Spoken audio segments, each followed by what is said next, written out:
So, as a coach, I'm that I always prepare for worst case scenarios, but we'll see how he progresses and see what the medical staff tells me about his position in the protocol tomorrow and the day after and the day after and the day after. So best case scenario, best case, is it possible for him to play on Sunday? Yeah, I'm gonna wait until he clears the protocol first before I even enter into is it best worst for him for other players. I'm just gonna wait until he clears the protocol before I even enter into that whole field. Stay in my lane. You know what I mean? Are you optimistic about Teron Armstead? I am optimistic. He's given me reason for optimism. He's had a real good work week, and so I feel good about where he's at, and I'm hoping that that there's just green lights and no red lights until Sunday. Do you have confidence that he has the stamina to play 50 plus snaps? Yeah, that's something that he holds like over his own head, as a veteran that he is, and that's anxiety that he has rid himself of the last couple weeks, because when he was going through whatever he's going through, then he's making sure that he can do everything he can to compensate for that. So, if he were a younger player that didn't know what he was getting into, I would be concerned. I think that's one of the reasons that made it an easier decision for me last week, so that we could avoid that. So you're dead on. How's Jalen Phillips doing? Good. He's good. He's.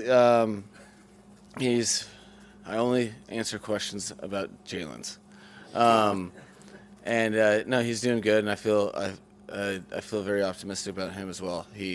Those two guys, you're fortunate enough to make decisions that aren't short-sighted with players that are as important to your team as Jalen Phillips or Teron Armstead, when you have a team that has a lot of capable contributors. So I think that being pragmatic, I would say, last week makes me feel pretty good about this week. Mike, a policy question for you on quarterbacks making tackles after they throw an interception, and I haven't been able to ask you this for weeks. I think You've been sitting on it? You're a patient time. man, and time. I tip my hat. I believe when Tua had his interception, he kind of threw his body in front of the guy, but the guy was close to the end zone. When Mike White threw his, I recall him kind of head first going at the guy's knees. Mm-hmm. How do you want your quarterbacks to handle that? And do they need, Tua, if it's a touchdown, I understand, but do you want them to kind of shove the guy if pursuit is coming, or go all out? What do you want them to do? So I start my preventative measures by, like, hey guys, listen, don't throw a pick. Okay? But when you do, you're a team, you're a player on this team, so I coach them to stop the ball, and the same way that you coach people to, keep their head out of the game in terms of just tackling functionality 101. You're trying to stop the ball, and one thing on turnovers that I think was brought to my attention in Atlanta. Terry Robisky had trained Roddy White and Julio Jones far before we got there, and emphasized that on turnovers, generally the fastest people on the field need to have ownership on that turnover not becoming a touchdown. And so when I talk about the quarterback stopping the ball, saying you have to stop the ball from getting into the end zone. You need to be a part of the team, and then I'm also emphasizing all the skill players to pursue. There's a weight that you have to carry when you have a low 40 time and high GPS, and so no pressure, no diamonds. Coach, I watched your episode of the Pivot podcast. Very good, by the way. Oh, thanks. And you alluded to pretty much learning on the job under Kyle Shanahan, making sure you took advantage of that time with him. But I'm curious, as you've had now a full year and 2 games as play calling, what you learned from that time as a play caller, as a first-time play caller, opposed to what maybe you had expectations of that role when you were learning on the job. There's the element of unknown, of actually, you're putting yourself in situations. That's like, what's the difference between a practice rep and a game rep? Well, it should be the same, but it's completely different. Just human nature. So I think, I was prepared for the decisions that would occur. I was prepared for the types of binds that you'd be put in, live speed.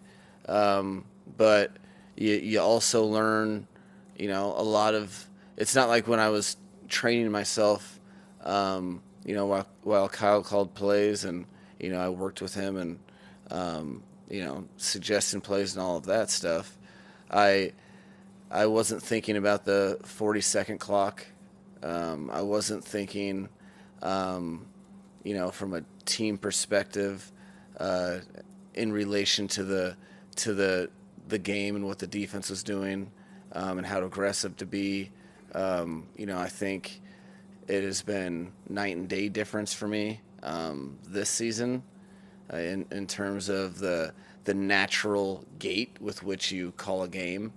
So, I think that allows our players the opportunity they deserve to not be rushed at the end of a play clock, and then some of the decisions.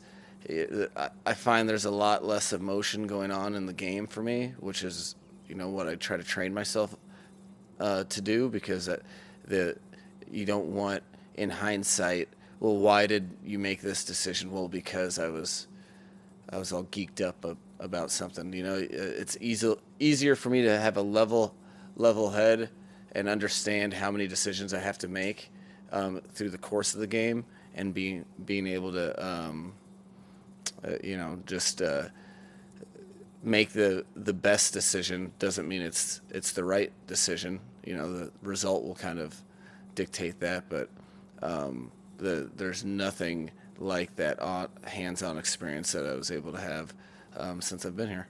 Mike, you mentioned level head. I'm curious, you guys are 2-0 this year. Obviously, things are going great. You had a 5-game losing streak last year. How do you make sure you maintain kind of an equilibrium there, and how do you kind of decompress to make sure you're not spreading how you feel onto the team, or even like when you go home with your family? How do you make sure to stay even-keeled there?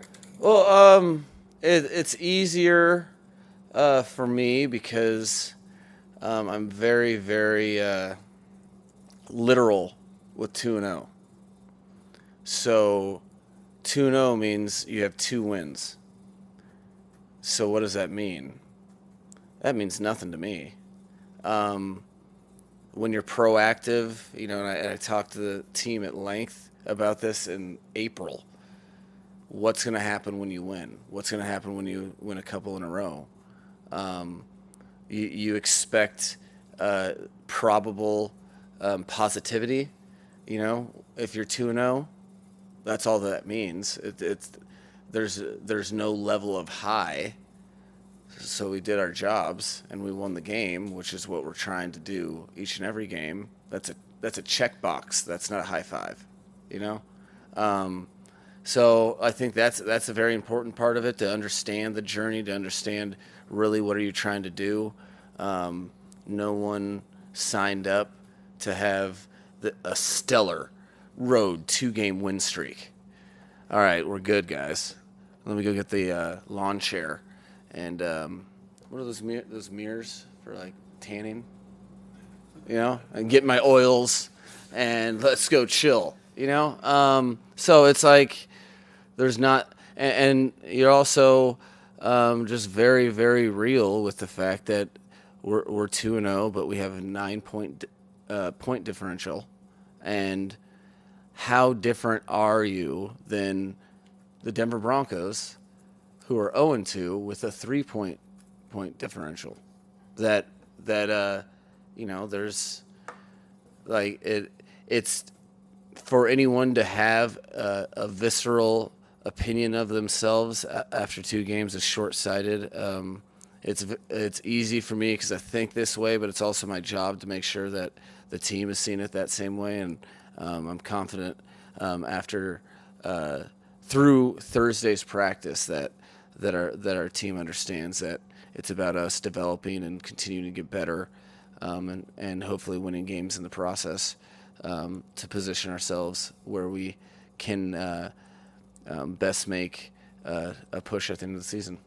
Mike, with Toronto on track to play Sunday, Kendall Lamb having played so well, I know you and Butch and Frank Smith talk about everything. Have you talked about looking at Kendall at right tackle, or is the thinking that Austin Jackson is playing well, we want to see it through with this young player, Austin Jackson, at this position?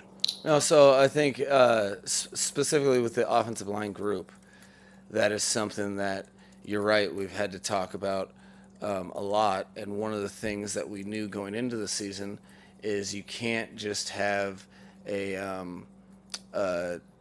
stagnant thought process with regard to that group. That you have a valuable asset in the fact that you have depth, and you don't just all of a sudden close your eyes and say, okay, this is bestowed to you. I think that depth makes just an even extra incentive for every player across the board to make sure that they're putting their best foot forward, because the Miami Dolphins need the best player that's available, not the guy that just played before. So that he's even while he has been starting, we've made sure to get work on the right side, because you don't know about injuries, and then you also don't crown anyone long term when you have depth like that. You make sure that the best players play, and you give people opportunities to dictate that, but that will always, like the whole season, will really make sure that we're going in with the best crew, that each player is the best person at their position. And right now, Austin Jackson's playing awesome. And it's on Austin Jackson to continue his progress, which I'm very confident he will. But if he doesn't, or if somebody gets hurt, you're not tied to anything when you have a group of people working together in one direction. And I think that's the way they want it as well. Ironically, nobody wants gifts. People want their jobs earned, especially on this team, and they want to play next to the best player that's there. So I think we're in a good spot, and even if lineups don't change, that doesn't mean we haven't thought through that. Mike, a question about athletes using doubt as motivation. Raheem Mostert said yesterday he remembers everybody who has cut him. I wonder, is it healthy to you for athletes to use that as motivation, and how much do you use that when you're talking to the team that nobody thinks you can win the AFC East or blah blah blah? I think it can. I think it can be healthy if utilized correctly, and keeping reminders, not forgetting maybe slights or when people have shortchanged you. I think that's a healthy it's healthy to use that as motivation for sure. But if you're using it for motivation, that's great. If it's the only reason you're doing something, then you're probably going to make some poor decisions in that process. So as long as people use adversity for whatever their goals are, I know me personally, I'm not sure if I run them through my brain all the time, but I'm hyper aware the innumerable times that people told me I couldn't do something. I think it's a healthy. It's okay to be aware and to take that for what it is and use it to your benefit moving forward. But as long as it's for your benefit and not overly projected in one direction, because that can turn a little negative if you just start obsessing about this person did this to me. Then your whole conversation is about what they're doing and has nothing to do with what you're going to do about it. I do have a question about, I heard about some dance lessons or ballroom dancing that you did back in younger days. Never done ballroom dancing. I mean, I have been known to have some ownership of the dance floor. And, if you turn some music on, have the ambiance right, maybe, there can be some lessons had, but I don't think I would be the one learning them. Boom. I mean, there's just layers to me that some layers I try to keep a little secret, but I'm not sure if that's what you're alluding to. But interesting caveat, yes, all the music that I listen to that's generally hip hop, I might surprise a person here or there with my ability to rhythmically follow along with the bass lines. When you were singing some Rick Ross, you were rapping some Rick Ross yesterday. Yeah, probably. Sounds about right.